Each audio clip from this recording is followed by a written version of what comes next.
Did you know that there are mandatory spots for bluffing in poker? If you don't know what those are, you might just be throwing away a little bit of money. And the thing about them is they are so easy to recognize, so this is going to be a practical overview. Let's dive right in. Mandatory bluffing spots are going to be spots where you have to bluff even if your opponent is slightly over defending. This means that you need to bluff these spots no matter what. The first of these spots are going to be attacking the other player's give up spots. Give up spots simply occur when one player checks after making a polarized bet on a previous street. One really common example of this is going to be attacking in check call check bet as big blind versus button. What happens here is button makes a slightly polarized bet on the flop and then checks, essentially giving up a large share of the pot.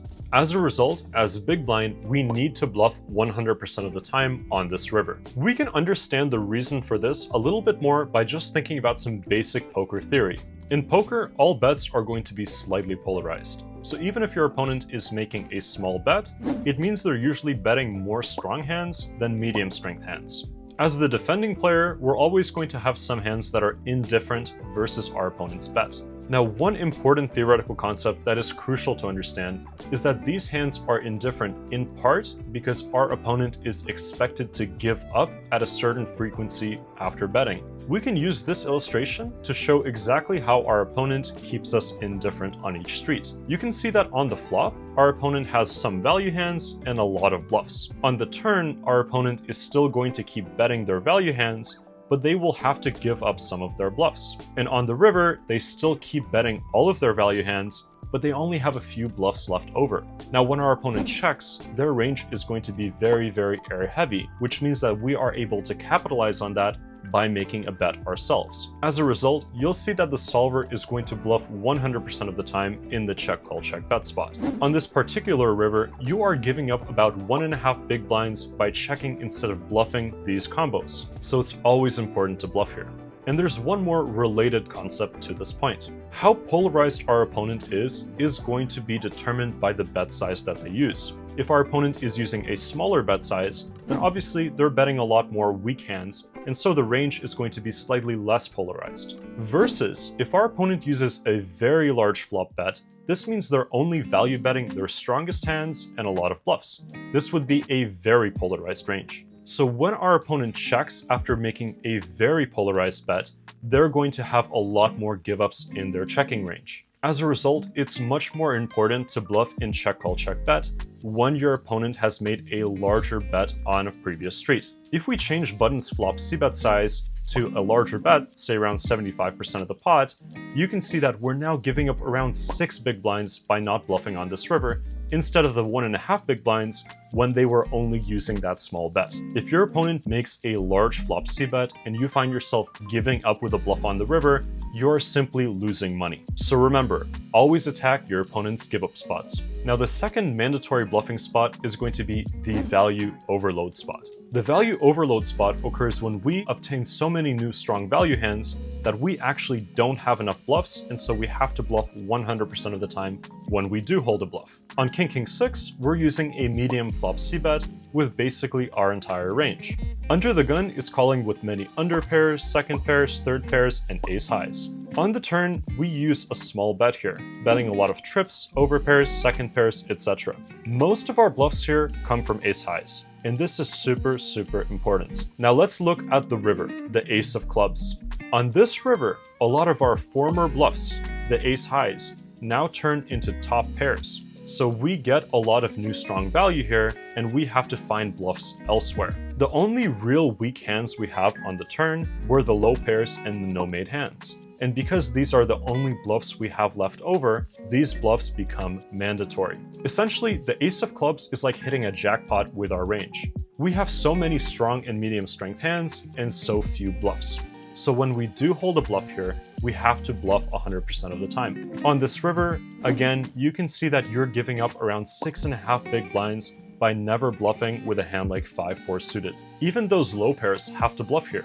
You're giving up around 6 big blinds by checking with a hand like pocket sevens. These spots, luckily, are a little bit rare. When the value overload spots do occur, it's usually going to be in a very big pot with a very tight range. That's why it's so important to understand them. Before we move on to the third and fourth spot, I want to let you guys know that I'm running a discount on my private coaching until December 1st. Black Friday is here.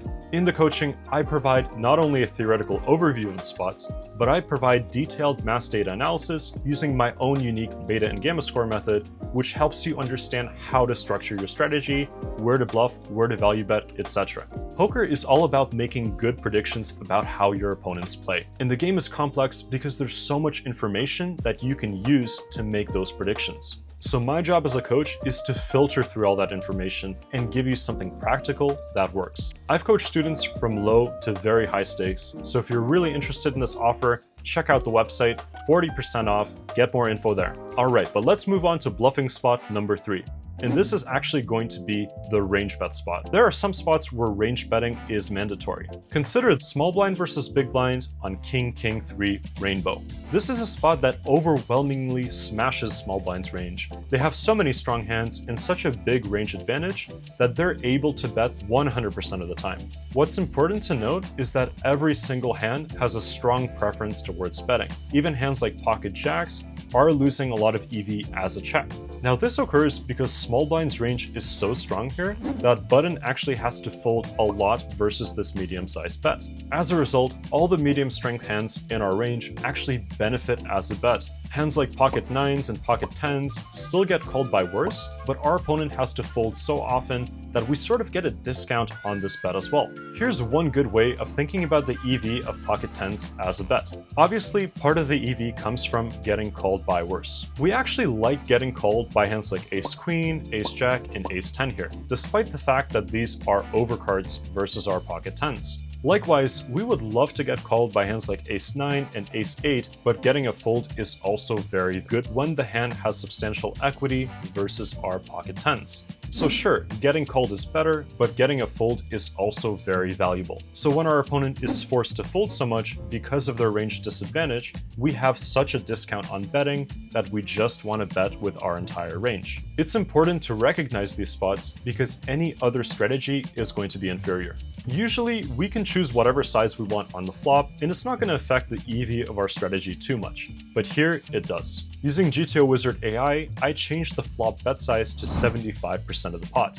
And all of a sudden, you can see that out of position is losing a lot of EV with their strategy. So it's super important to recognize those range bet spots and then bluff and bet 100% of the time there. And the final mandatory bluffing spot is going to be the bet small spot.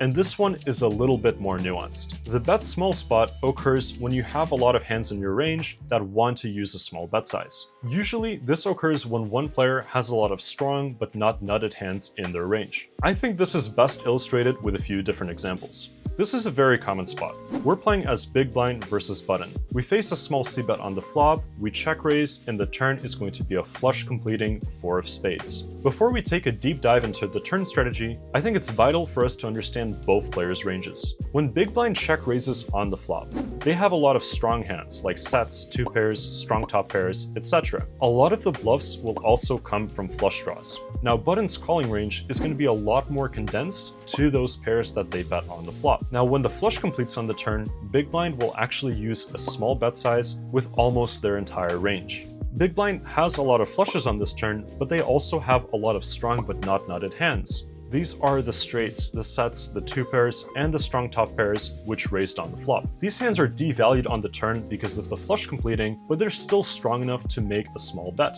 In addition, you can think of this as a miniature value overload spot because a lot of the bluffs that big blind had on the flop now improve to flushes. As a result, big blind is forced to bet small with almost their entire range. I think it's crucial to bet here because if you do check, you will have a very face-up range. If you're playing up against a good opponent who recognizes this pattern and knows that you're supposed to bet small all the time, then it's super easy to pinpoint exactly what you're holding when you make a check. Your checking range will probably consist of some weaker top pairs, some weaker 2 pairs, and a lot of bluffs. And it is really easy to exploit that by simply betting very often after you check. Another good example of the bet small spot occurs in 4-bet pots. In this spot, we're playing as button versus big blind, and we decide to bet small on the flop. On this turn, we certainly have a lot of top pairs, but we have a lot of awkward under pairs like pocket kings and pocket queens, which are not really certain between betting or checking. Very practically speaking, if you were to check these hands all the time, I think most regs would be able to pinpoint your checking range down